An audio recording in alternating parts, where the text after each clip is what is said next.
first rule of audio is to be very hydrated. Yes. Well, the second rule, you all were so great. That was such a warm welcome. But did you actually hear the music?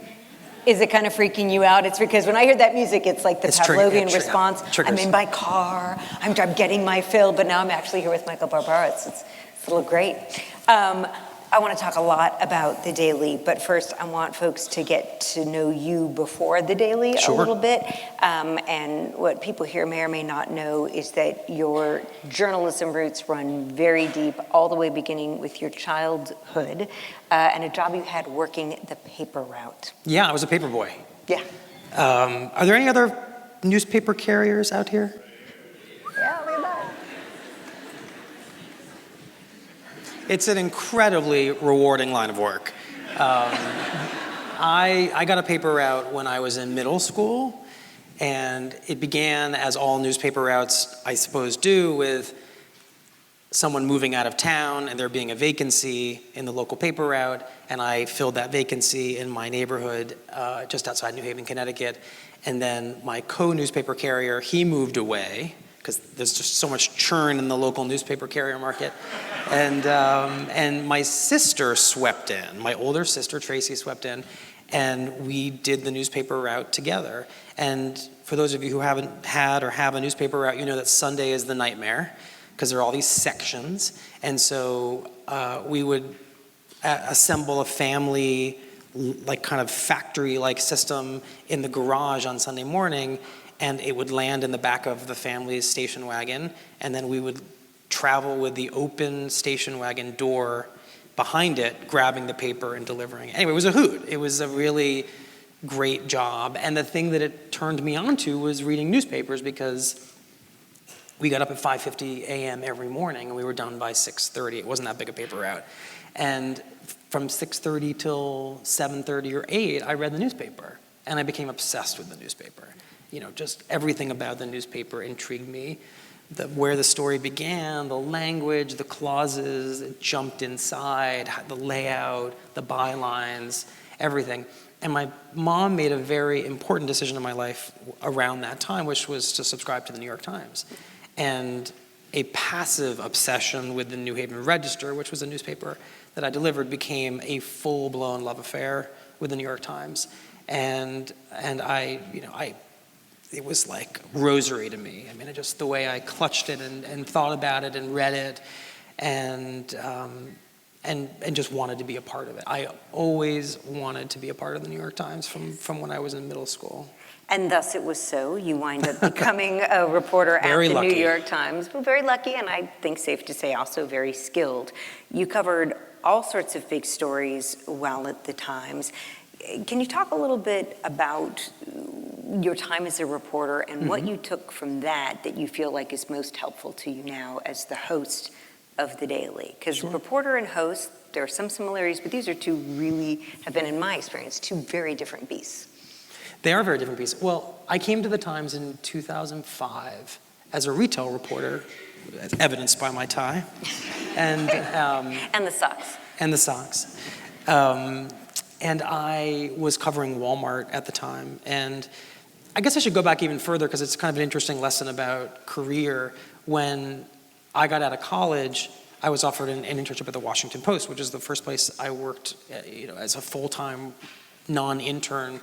And I was offered a position as a financial reporter, and I was scared out of my mind. I did not want to be a business reporter. I wanted to be a city hall reporter. I wanted to be a kind of classic, hard-charging political journalist.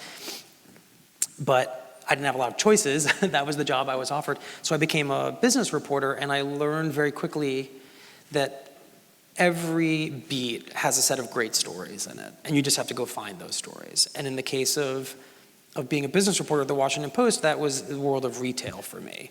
And if any of you have spent time in Washington, the first great story I ever covered were the supermarket wars in Washington, D.C., between Safeway and Giant. And I fell in love with just getting into a story and finding out who the characters were and the tensions and the drama and teasing those out.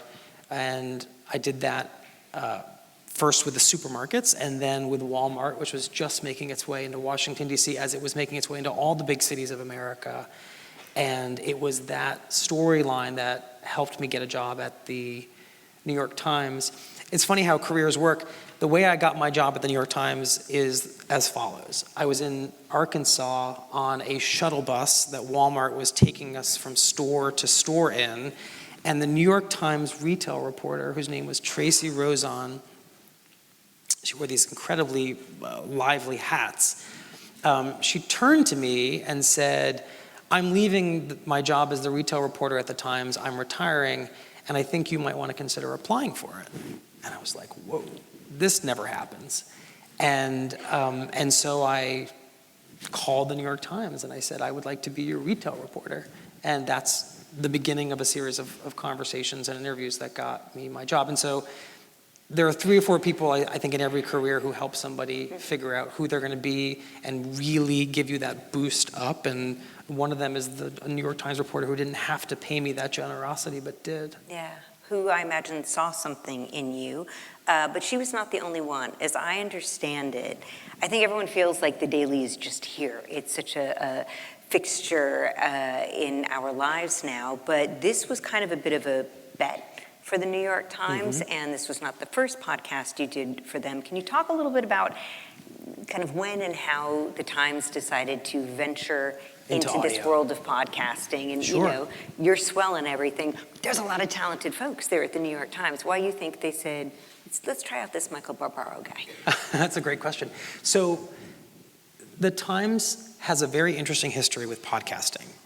We once made a show that consisted entirely of a reporter reading the front page into a microphone. And this thing was not a hit. This thing did not soar to the top of the charts. And so for the longest time, the Times was figuring out audio, I think, the way everybody was figuring out audio, who wasn't NPR, who wasn't This American Life, but a news organization feeling its way into this new world. And the Times made a very smart decision, which was to hire some real heavy hitter, smart people from the world of audio who came in and were entrusted to answer the question of what the New York Times should sound like, when sound literally means audio, not what it sounds like to read a story in your head. And what it ended up sounding like, quite logically, was me. No, that's a joke. That's a joke. So they went scouting. They went scouting for people who could host a show. And you made reference to what was the first show that the Times created, which was a campaign show called The Run-Up. And the real story of how I got involved in audio is that my dear friend, Nick Confessori, who, if you read the Times, is a well-known byline to you, he's also a regular person on Morning Joe and MSNBC. He and I are both at the Democratic National Convention in Philadelphia in 2016, that summer.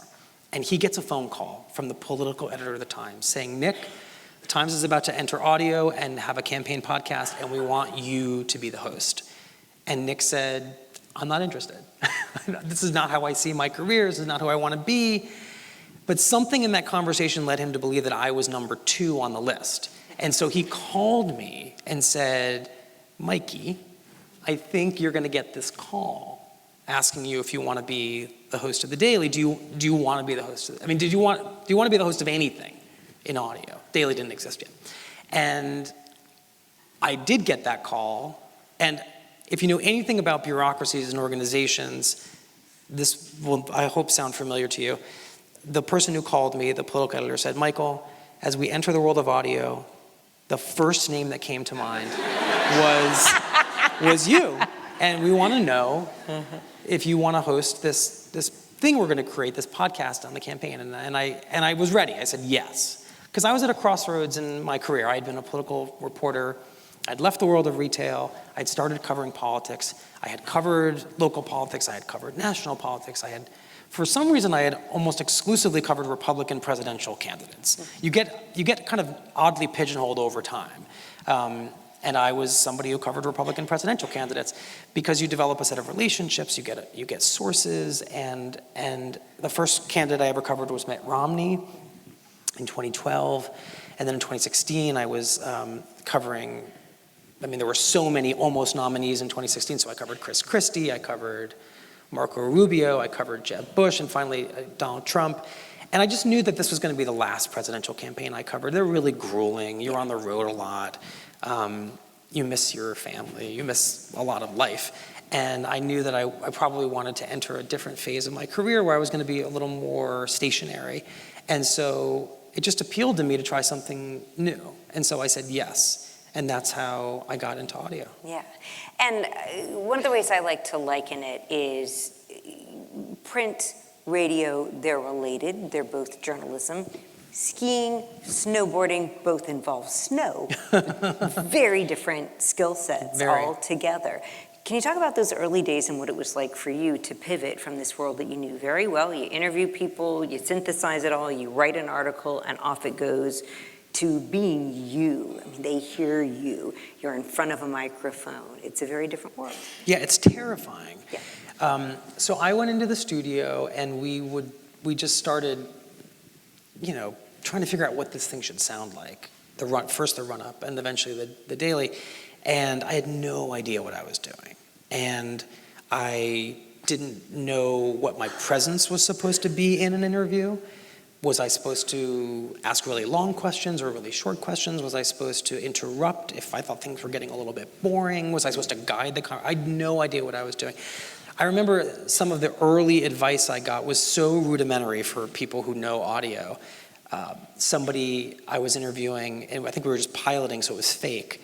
Somebody had made a joke, and the editor said to me, "Michael, if you don't laugh, no one else in the audience knows to laugh either." And so, I started to laugh when it made more sense to laugh, and I started to allow myself to be myself in an interview. The natural thing to do when you ask a question is to just kind of recede into the background. Tell me about yourself, and then just kind of go away. And over time, I learned that I could actually be Michael Barbaro in the interview, which is to do all sorts of things. It's to say, or, which is maybe my best known tick, and say right when it feels right, or to jump in with a spontaneous question. And all those things had to be, they were me, but I had to become comfortable doing them. Yeah. And the people around me had to be comfortable with me doing them as well, because they were not the natural behaviors of a host.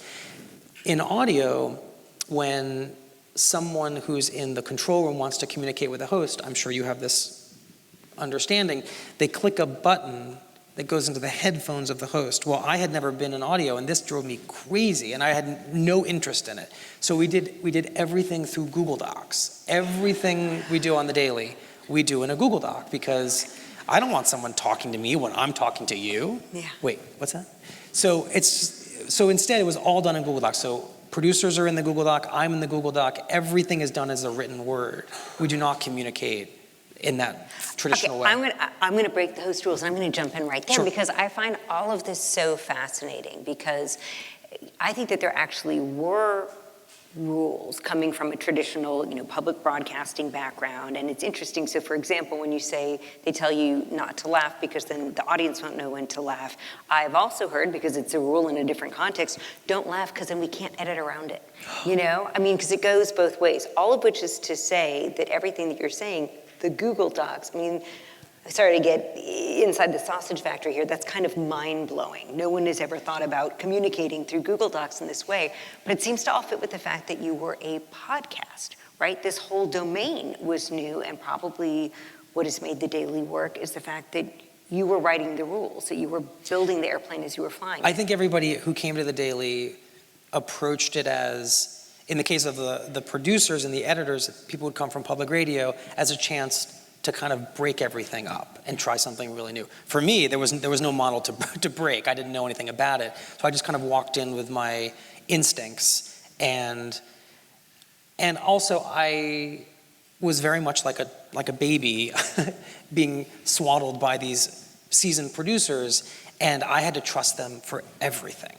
They knew what they were doing and I did not. And I think the best decision I ever made in my career was in just letting them run things and explain to me what audio was, and then being rewarded when it worked and corrected when it didn't.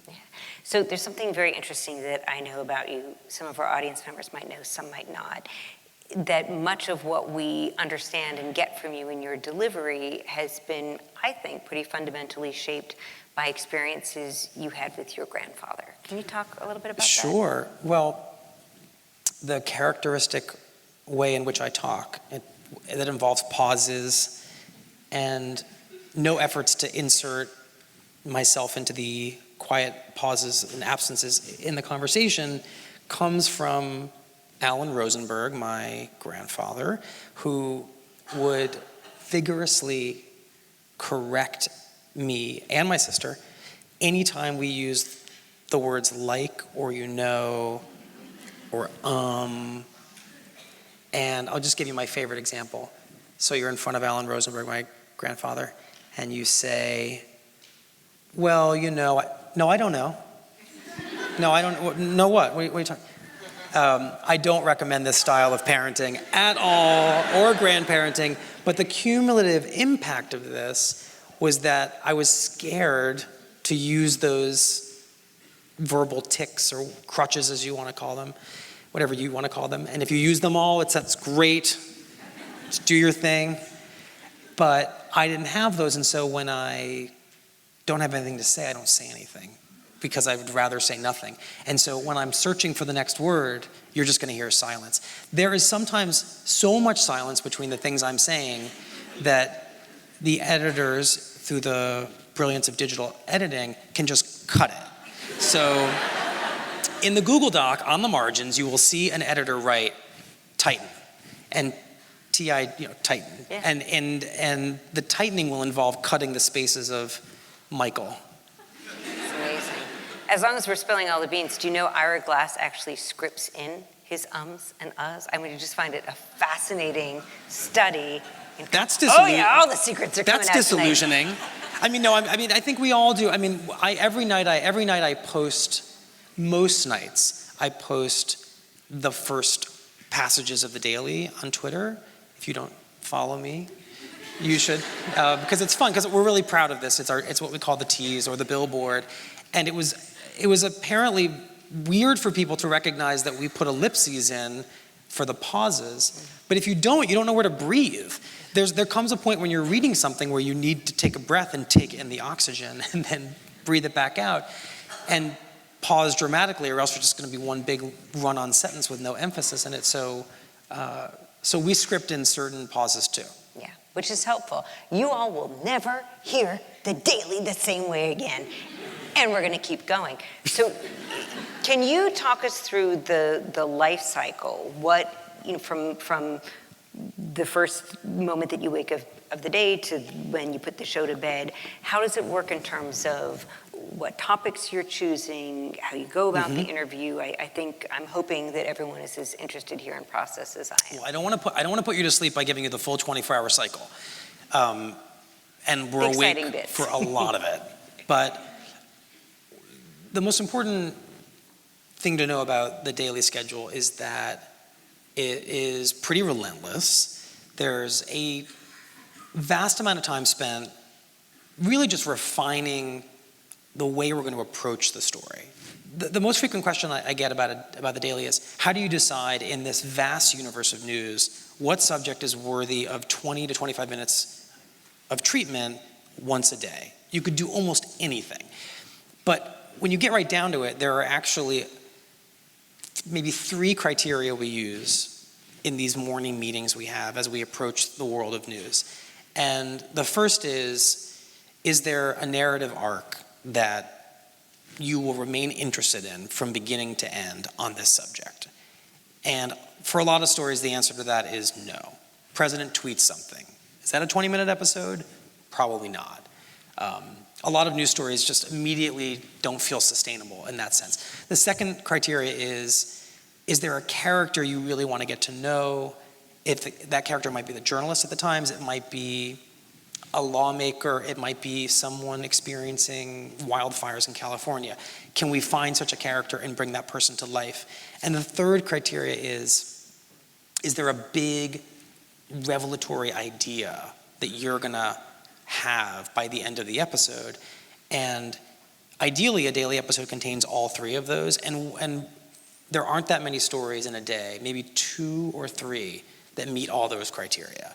And so we spend the morning figuring out which story of the day meets all 3 of those criteria, and then once we decide on the subject, we will just brainstorm the crap out of it. You know, we just flip stories inside out. You know, there's the most obvious way to approach it, and we will just discard that right away, because I'd like to give you an example, so this actually feels like it has some flesh on it, but let's take the example of vaping. We have for weeks been trying to figure out the right way to approach the story of e-cigarettes, and people are getting sick. What does that mean? People are dying. How do we tell that story? And we settled on a 2-part series after lots and lots of discussion. And the series would consist of finding the relatives of somebody who died from vaping and making sure we understood that the diagnosis was that they died of traditional vaping, not of bootlegged, marijuana vaping, because that gets really confusing. Where did that come from? Is it representative of the industry? Is it just a one-off? And our colleague, and this is where the real secret sauce of the Daily comes in, which is that we tap into a newsroom of 1,300 journalists.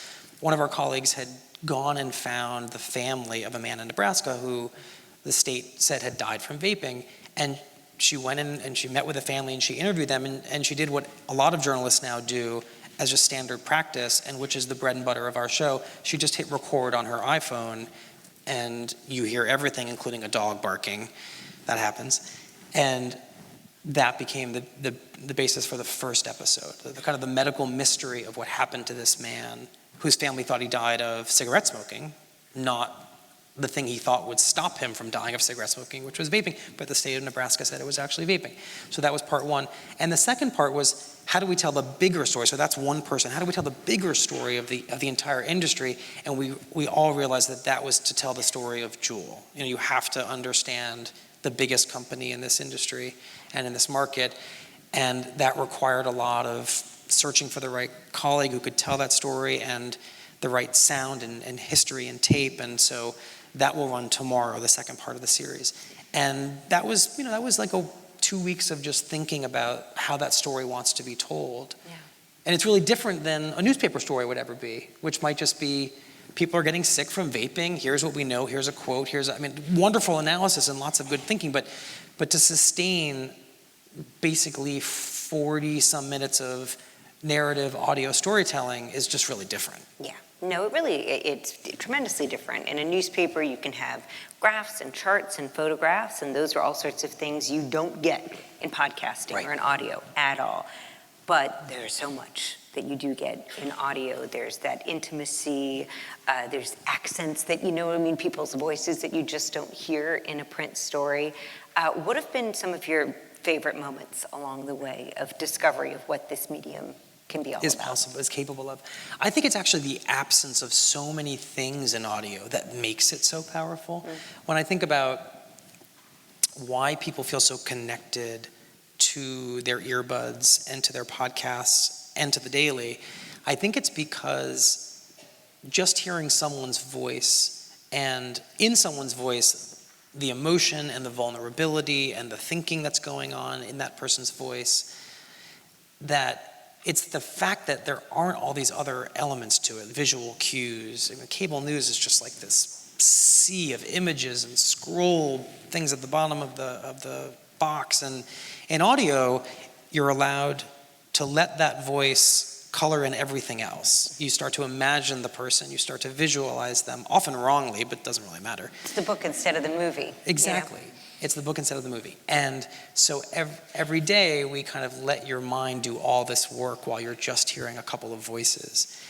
For me, what was so revelatory about audio was the fact that it allowed journalists, my colleagues, and also, of course, me, to connect with you all in these very unexpected ways. I have a colleague named Mike Schmidt who comes on the Daily a lot. He's a national security reporter. And we will have this very real banter back and forth between us. he's kind of an unemotive guy, and I am very emotive. And we have this kind of bro thing, non-thing going on, and we always kind of have this kind of recurring bit of spontaneous conversation that often makes it into the episodes. And I recently said something to him about how I'd missed him, and he just had nothing to say. And I said, so you're just gonna pretend that didn't happen, and that became something we used in the show. And we're not the first audio show to let the kind of weird, spontaneous elements remain in the show, but I think we have kind of made an art of it accidentally. And I love that about the show, because I think for the longest time, journalists were trained to think of themselves as these deliverers of the news who were supposed to remain very removed from the news. And I have over time developed a theory that while that system made a lot of sense, it has contributed to this kind of problem we have in journalism, where we have the world's trust until suddenly we don't. And we may lose it for a variety of reasons. You might be unhappy with a headline. You might believe that an organization like the Times did a line of reporting that contributed to some bad outcome in the world. You might believe that there was a misjudgment of the electorate leading up to 2016, and all these would be justifiable feelings. And the Times and many news organizations have for a very long time not done a very sophisticated job of opening themselves up to the world and showing people our process. Who are we? Who are these bylines? Who is Mike Schmidt? And who is Michael Barbaro? And I think the Daily, without us really knowing how much this would happen over time, through moments like that, but also through conversations where journalists are just telling you how they came to understand the story they were reporting, we have begun to change that dynamic. And I think that's an important development for the news industry. And it's, of course, an important development for a reason I don't think any of us anticipated or desired, which was that there's a lot of hostility in this moment for journalists. The president uses these phrases, enemy of the people, fake news. And I think when a journalist tells you about their story on the Daily and tells you how they got their story, Mike Schmidt talking about how he broke the story of the James Comey memos or the James Comey dinner with President Trump in the Oval Office, and you hear him talk about his process and the rigor of it, then it's harder to think of Mike as enemy of the people. He's just a really hardworking journalist who you know from the Daily, and I think that's an important development. Well, and I was wondering about that too, because when I talk about audio, I like to think of it in terms of cooking. And you've got your protein and your carbohydrates or whatever, and that might be the content, right, in your interviews. But then some of the most important things are the little spices, a touch of saffron here or whatever, that can make a difference. You're really going with this. And I am, man. I use this all the time when I teach radio. And for me, with the Daily, there are those moments like a little exchange about what a skiff is or whatever that may not actually contain super important information, but it adds so much flavor. It may be 2 seconds of audio, but it completely changes my relationship with what I'm hearing. But what I'm curious about, because the more and more I listen to the Daily, the journalist in me wonders how it's changing the reporters at the New York Times. Because I can't imagine that even a year ago, they were thinking, yes, as you mentioned, the reporter presses record when they sit down for the interview, but they're not pressing record when they're walking into that building. And little observations that they might have that make for those genius spice moments in the Daily. Do you find that their reporting practices are changing, knowing I might wind up on the Daily if I do right here? Yes, and that's been really helpful to us to have people doing all those things. And it wasn't intuitive at first. I mean, we have just arrived at the moment where people will pitch the Daily in the newsroom. I remember when Mike Schmidt and a colleague of his whose full name is at the moment eluding me, which is quite embarrassing. This guy does a lot, though. It's not surprising. You got to keep track of a lot of stuff in your world. So, these two reporters at the Times are about to go interview someone who's been accused of sexual assault, Bill O'Reilly. And they know this is going to be an incredible interview. And they call us and they say, this was a moment, this felt like a turning point in the history of the Daily, that they came to us and said, we're going to go interview O'Reilly, and we don't think our iPhones are sufficient. And so it was like, hallelujah, the skies opened up, and it was like, we don't have to just wait for some, kind of recording from the iPhone. They sought out the highest quality audio recorder, and we gave it to them, and they put it out on the table in front of Bill O'Reilly. And he started screaming at them and ranting at them about their reporting, and they came back, and we turned that into a daily episode. And that was, of course, that was a sign that we had made real progress in the newsroom. Yeah. I feel like we've been talking so much about audio, and I never like to perfectly tee things up, but I happen to know that Michael Barbaro has brought in some audio clips. I always come armed with clips. I know, and I hate to say this, we're actually getting close to the point in time where we're going to open things up to our audience. Do you want to play something, talk about it? Or we could keep don't talking. have to. Are you dying to hear things you've already heard? Nah. All right. But, I mean, I think I always, you never know how these things are going to go, so you have to come armed with audio in case you hit a tough spot in the interview, which we haven't. Mm-hmm. But, no, I actually really appreciate you bringing that up. I was going to say, of all the audio clips that I brought, the one that I'm proudest of, which we don't need to play, but I think I can describe it, was the moment that we realized our own boss, like our boss's boss's boss, the publisher of the New York Times, A.G. Sulzberger, that he really got the Daily. And that was when he was invited into the Oval Office by the president.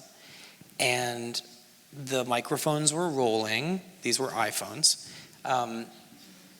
And the reporters from the Times who were there with him were recording.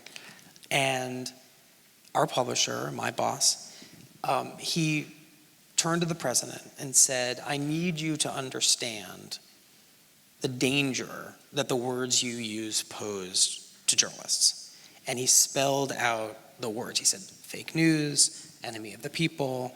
I just want you to understand what the risks are. Because I talk to people who say that your language empowers authoritarians and it puts the lives of the people who work at the Times and elsewhere in danger. And the president responds to him, President Trump, I'm sorry to hear that. Thank you for telling me about it. And we don't need to hear that audio. You know where this all goes, of course, because he does not stop using these phrases at all.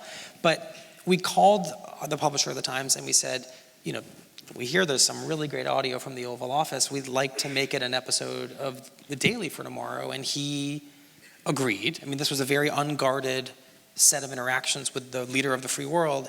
And he let us use that audio.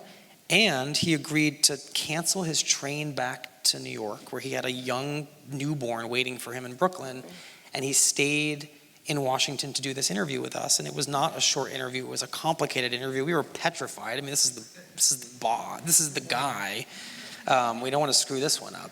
And we turned around an episode for the next day that was this incredibly rich portrait of the publisher of the New York Times having a confrontation with the president and how he felt about it and how it all worked.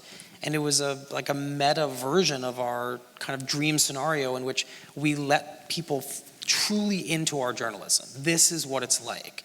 And I think that changed for people their understanding of this institution, which is filled with names and old family names like the Sulzbergers. And here's this young publisher kind of acting with a lot of courage in the Oval Office, where a lot of lesser men and women might have just kind of withered. Oh, I have something to say to you. But no, he just sort of kept at it. Yeah. And it was amazing. And it sounds like he did do you a big favor, but I think we need to give credit to the fact that the Daily is doing some pretty tremendous things for the New York Times, too, at a moment in our history where a lot of print publications are in peril, even the big guns. I was fascinated to read that more than half of your listeners do not read or subscribe to the New York Times. Why does that surprise you? Well, that's a good question. I mean, I guess because the thought was that everybody reads the Times, which I think goes to show I am from a different era, and that's no longer the case. But I think it shows that, they were the ones that launched you. But now, I mean, someone said to me the other day, I was doing this interview, they said, oh, Michael Barbaro is saving the ass of the New York Times, which might be a bit of a dramatic way of putting it. A bit dramatic. But I think that there is. You are drawing in audiences in this format that the Times doesn't necessarily have access to. So I'm just wondering if you could talk, I mean, and now I remember listening to a separate podcast with one of your bosses about this as I was driving by a ginormous billboard for Modern Love, the new show on Amazon Prime. Right, which came from the New York Times. This is a dizzying world, I think, for journalism. So as we're getting to the end of our time here, can you just talk about the interaction of this, what the Daily has done? And, and I know this may be tough to say, oh, here's all this great stuff that I've done. It's not just you, it's a whole team of people. But what is the importance of all of this? Because it strikes me that this podcast is incredibly important for an incredibly important publication.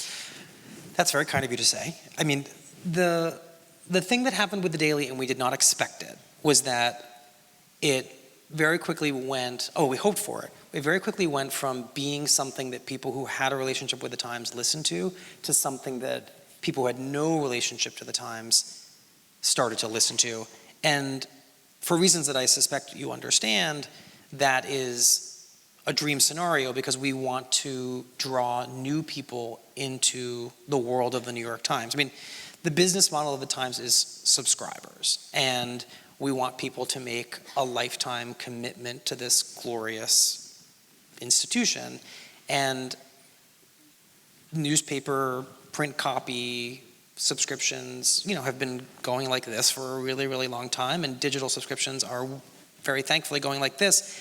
And the Daily is just kind of this curveball that kind of came into the middle of that, and it's free, and so people don't pay for it, but this magical thing happened when we developed a bond with Daily listeners. We started a campaign of advertisements, I hope you've heard them, inside the Daily, where we asked the producers of the show and the editors, this was a really brilliant idea from somebody within the Times, to just talk about what it's like to make this show and to tell people the true answer to the question, how do I support the Daily? You support the New York Times and you subscribe to the New York Times. And lots of you heard those and actually subscribed to the New York Times. And that was proof that this audio product that people listen to for free would inspire them to invest in the New York Times, because inevitably you understand that Maggie Haberman and Mike Schmidt and Julian Barnes and 1,000 reporters who are all over the world, that their salaries are paid by that subscription. And they don't come on the Daily unless there's a salary paid for by the subscription. And so people did the mental calculations pretty fast, and they put their money where their ears were, and that was a beautiful thing. Yeah. The power of the voice. It is time to open it up to your voices. We've got folks with microphones, so raise your hand. I feel like I have not sufficiently laid eyes on this side of the room. Now I'd like to apologize for it. Hello. This is the problem with diagonal chairs. Our first question right here. Hey. Hi. I write for the Student Life, which is the newspaper here in the Claremont colleges. Yes. And I wanted to ask you, obviously you know this, but a lot of our work as journalists involves asking questions of those in power, of the society in which we live, of the systems in which we inhabit. What's one question you think that journalists can ask to understand the world better right now? That's a really wonderful question. I think the goal of any good journalist should be to try to get someone to open up in a way that you can truly understand who they are and what animates them and what forces have affected them in their life. And so if I could recommend just one question that would be applicable to almost anyone in any interview, it would basically be, tell me about yourself. Like, help me understand who you are, and not come in guns a-blazing. One of my favorite interviews we ever did, and it's hard to use the word favorite given what I'm about to tell you, is we, after a mass shooting, the latest in a series of horrible mass shootings, we asked ourselves who we wanted to hear from, who we hadn't heard from after one of these terrible tragedies. And it was one of those kind of powerful daily brainstorming sessions, and a producer said, I've always wanted to hear from someone who sold a gun used in a mass shooting, because what on earth is that like? And we found, a producer named Ike Sriskandaraja found a gun store owner in Virginia who had sold the weapon that was used in the Virginia Tech shooting. And that man, his name was John Markell, he agreed to come on The Daily. And Lisa Tobin, who's executive producer of The Daily, she had an epiphany about where that interview needed to start for it not to feel like a prosecutorial interview in which you were immediately judging this person. Now, in television news or a lot of regular news, not to particularly zero in on television, you might imagine the interview starting with the question, what was it like to sell a gun used in a mass shooting, right? That's like the natural instinct. You just want to go to that place.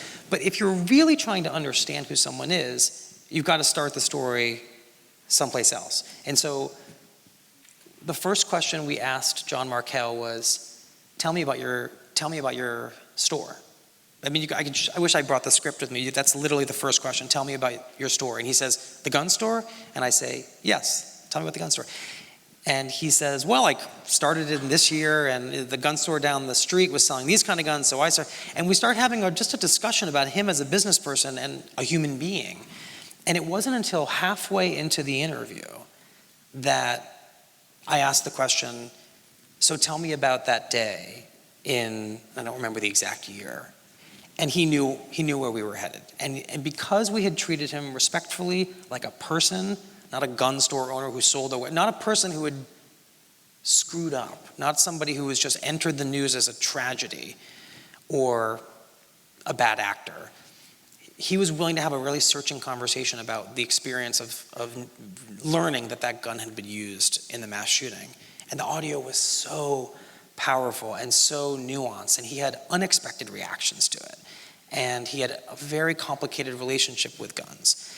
And it was, to this day, one of the most memorable and powerful episodes we've ever done of The Daily. And I think it's because we started that story with a kind of a humanistic, empathetic set of questions. That was a very long-winded answer.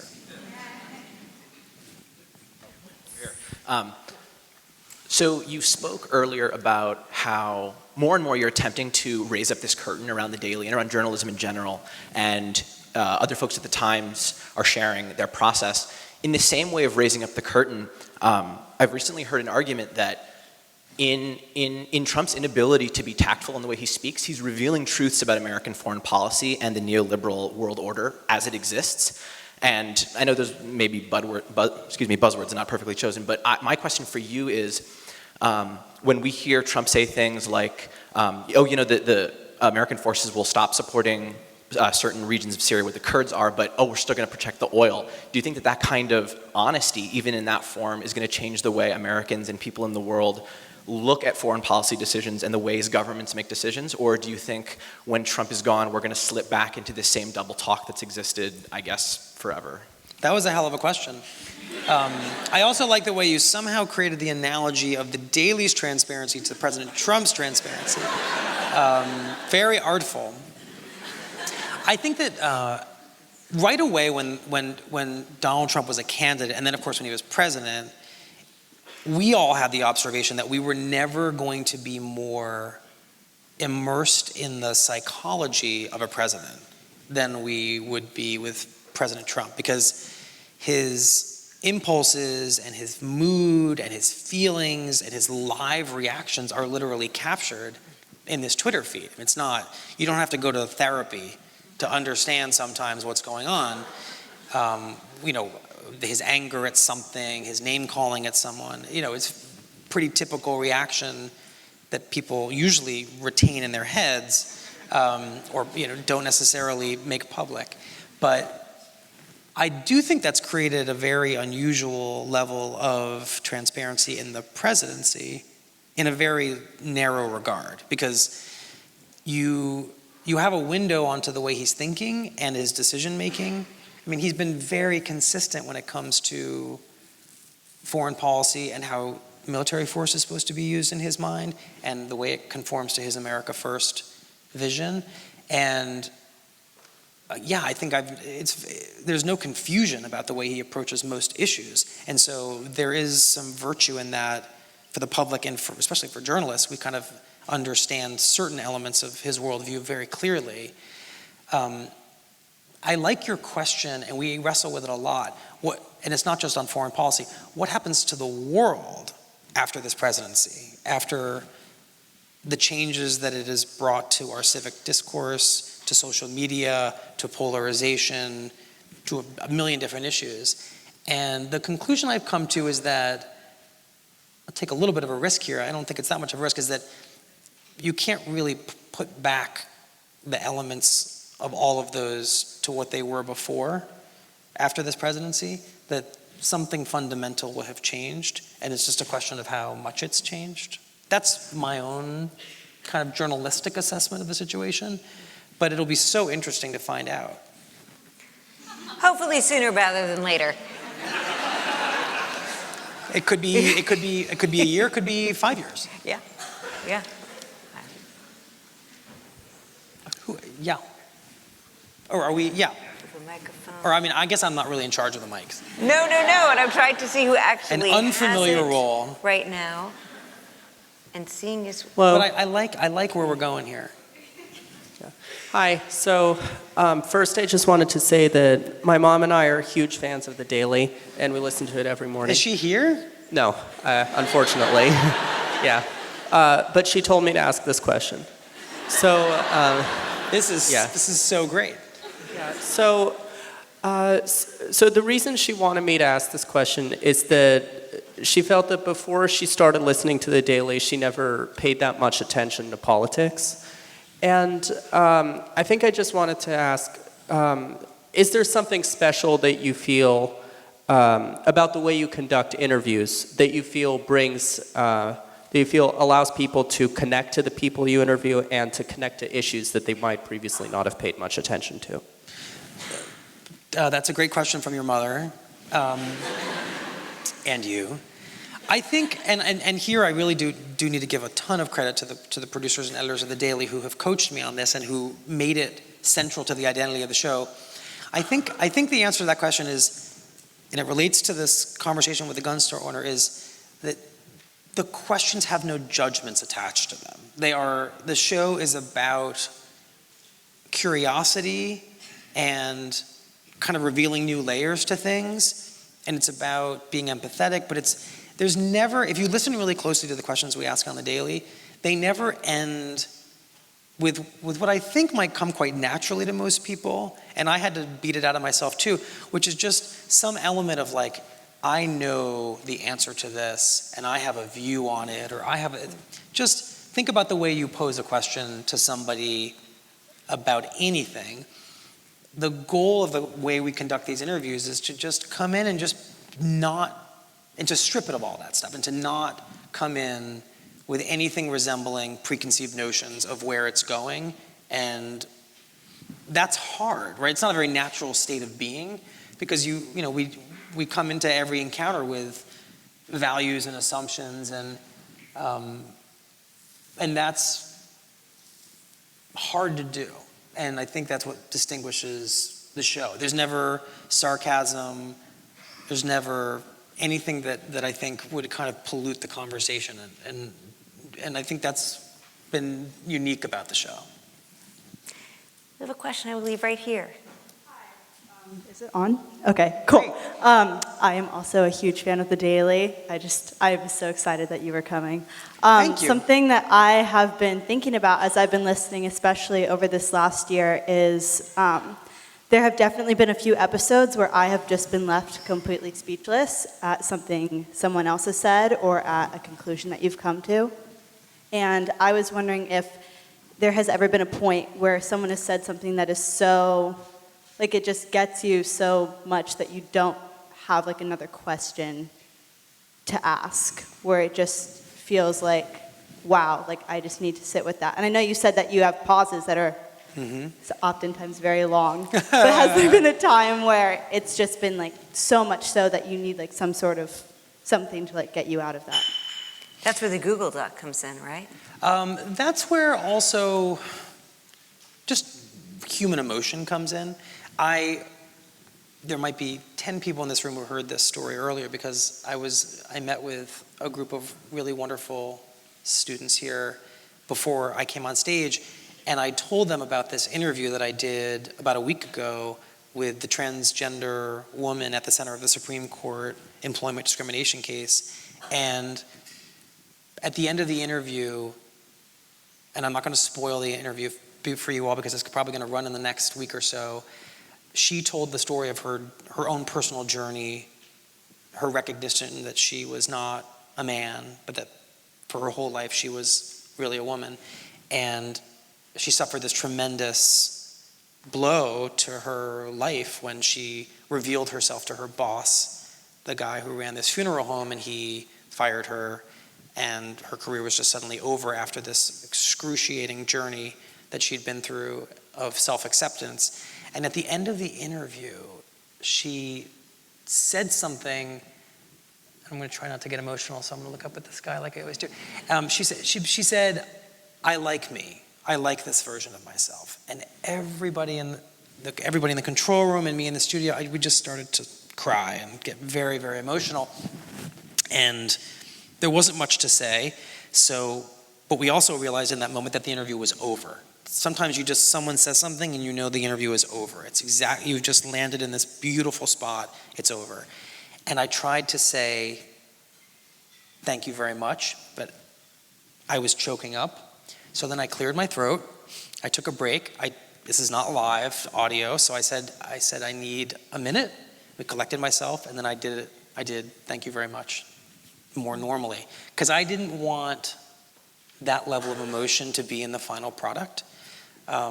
Sometimes it works and sometimes it doesn't, and that was too much. But she had struck something very deep in all of us, and it didn't mean we'd favored one side of a story, or it didn't mean we had arrived at some sort of conclusion about the two sides of this very complicated narrative. It just meant that somebody had really moved us, and so the response there was really real. And sometimes we have in interviews let me be emotional and let people hear that, but it's a fine balance between making us the story or making the people telling the story. And we also want you to have your own emotions, and just like it's okay to laugh, to let the audience know to laugh, if the host is losing it, it actually might really distract from the story, and then you're like, wait, you're now the story, and I don't want, I'm not supposed to be the story. I don't want to forget you because I really I felt something there. Yeah, no, I was feeling the same thing, and do we have a microphone down there? You can just shout. Yeah, there you go. So I really like how you touched on the fact that in a lot of your interviews, it's like you want to be very organic, you want to make sure that you're preserving that space so it doesn't feel contrived, and so that it's original, it's actually what you're trying to convey. But I was wondering, I've listened to a lot of different interviews of yours where you've gone over some really serious, hard-hitting topics.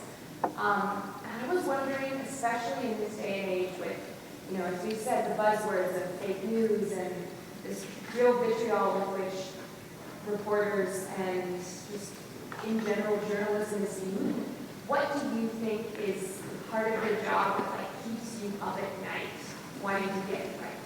Like, what do you think is kind of the most essential to making sure, you know what, like we did this episode and we did it right, and I feel good about it? It's a really, really wonderful question. Let me answer that by explaining where we have failed somewhat. I mean, I did an interview very early on in the Daily where I interviewed Scott Pruitt, the head of the EPA, and I was just not sufficiently prepared to go toe-to-toe with Scott Pruitt. I mean, I don't want to use the phrase he outwitted me. It was just that I wasn't able to keep up with the way he was talking about his approach. We tried to do, in classic Daily form, an interview in which we let him articulate his vision, which I don't know, I'm going to take a guess, might not be so popular in this room, for regulation and climate. And we just wanted to understand, like, where do you come from? And it turned out he has this kind of interesting theory, which you can subscribe to or think is crazy, about kind of originalism and the way that some of the conservative justices on the Supreme Court think of the text of the regulation.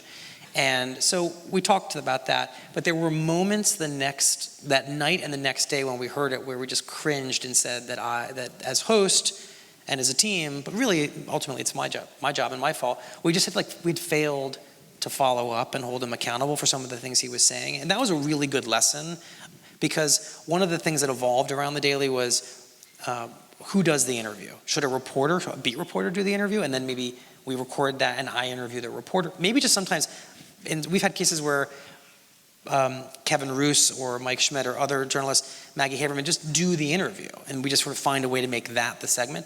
And that was an example where we learned that I should not have probably done the interview. That was a really powerful lesson. So what keeps me up at night is, were we prepared for the interview? Did we ask all the right questions? Did we follow up where someone said something?